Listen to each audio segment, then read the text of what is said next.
ny tolokony ny feo ho afriana reny fetrany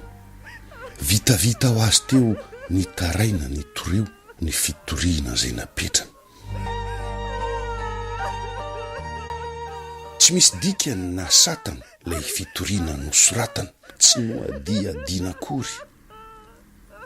lay lalàna tsy mitsitsy to natao ho an'olombitsy fa tsy ho anao zay oriory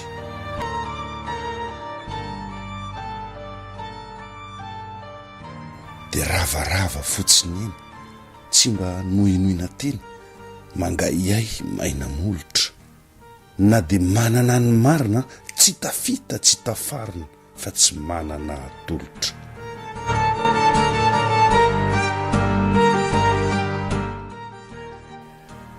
fitsarana sarintsarina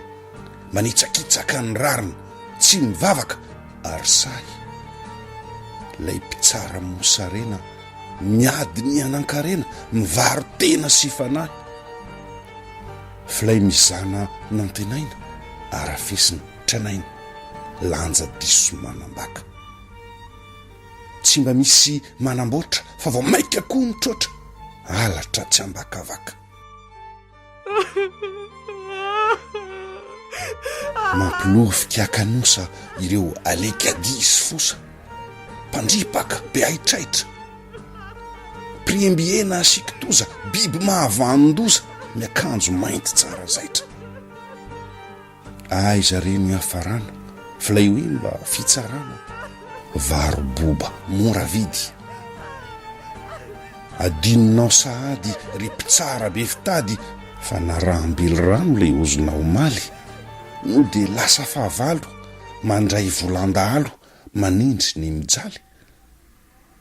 Boani Daniel septembre taona 2024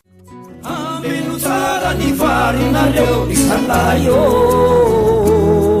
sao sendra ny fotika hitanangano zavavy